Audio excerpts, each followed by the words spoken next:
बोलो मेरे श्री गुरु महाराज की जय। श्री नंगली निवासी भगवान की जय। दयालु परमहंस दयाल जी महाराज की जय। प्रेमियों, आप सभी को जय सच्चिदानंद। जय श्री गुरु महाराज की श्री स्वरूप दर्शन संपूर्ण जीवन चरित हठ धर्मी का फल।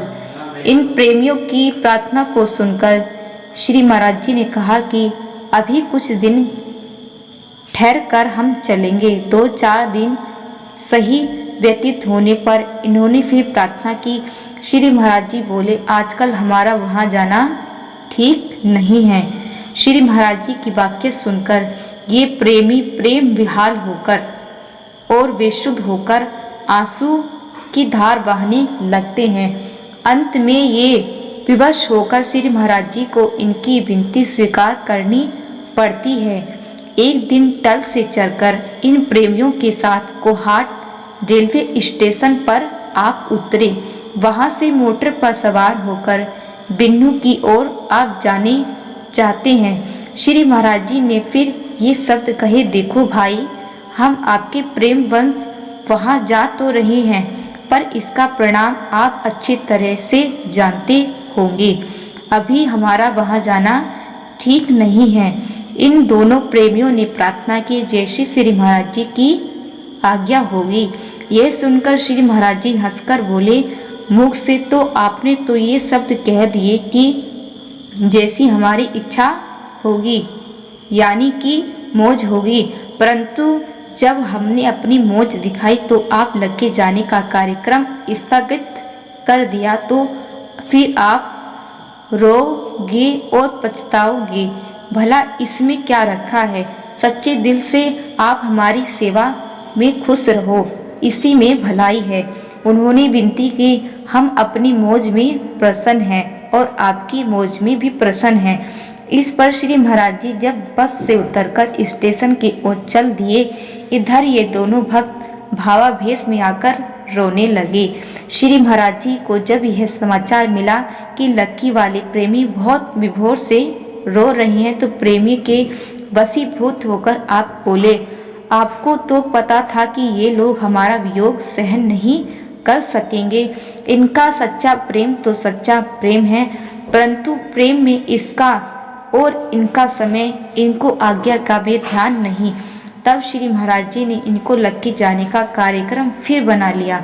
कोहाट से तार द्वारा लक्की की संगत से श्री महाराज जी के वहां पधारने की सूचना दी गई। इधर कोहाट से चलकर श्री महाराज जी तहसील बाडा में टेरी के समीप पहुंचे, तो फिर आप बोले, टेरी निवासी भक्त अमीरचंद जी वहां पधारने की प्रार्थना कर ही रहे थे। यदि हम इनको साथ जाना चाहते थे तो अच्छा है, आप इसके लिए कभी कार्यक्रम नहीं बनाएंगे। अभी आप वहां जाना ठीक नहीं है।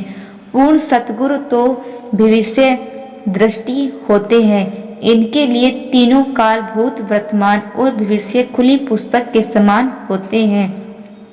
वे प्रेमी भी श्री महाराज जी का संकेत को समझ नहीं सके और उनका प्रेम डोर में बंधकर श्री महाराज जी को लक्की ले जाना पड़ा।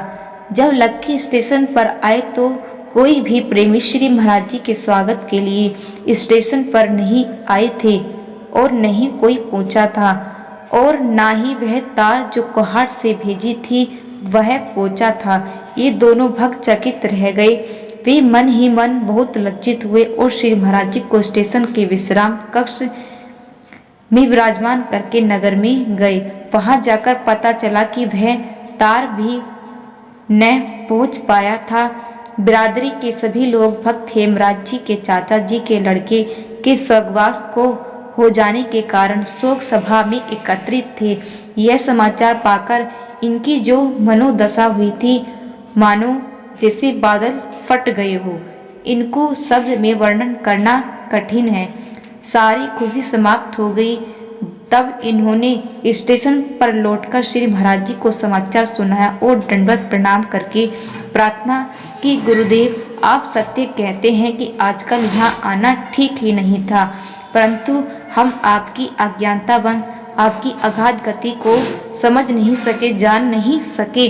गुरुदेव, हमारे अपराध को क्षमा कीजिए, हमें क्षमा कीजिए प्रभु। सत्य है, गुरु की आज्ञा में जो सेवा शंका उत्पन्न करता है अर्थात अपनी बुद्धि को दौड़ाता है, उसका यही परिणाम होता है कि कहाँ श्री महाराज जी के आगमन में इतना आनंद मनाया जाना था, अब इधर शोक उस शोक में सम्मिलित होना पड़ता है और कई भी कठिनाइयाँ आई थी।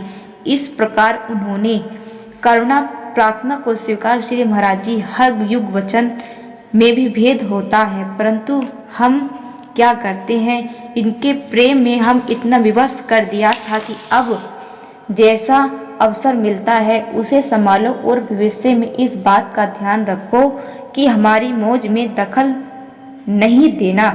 तब श्री महाराज जी ने ये शब्द आपको सबको याद करवाए। गुरु कहे सो कार मंगावे, गुरु की करनी काहे धावे, गुरु आज्ञा माने सो साधु, गुरु आज्ञा पद भेद अगाधु। लक्की के प्रेमियों सहित श्री महाराज जी टेरी में लौट आए। बोलो मेरे श्री गुरु महाराज।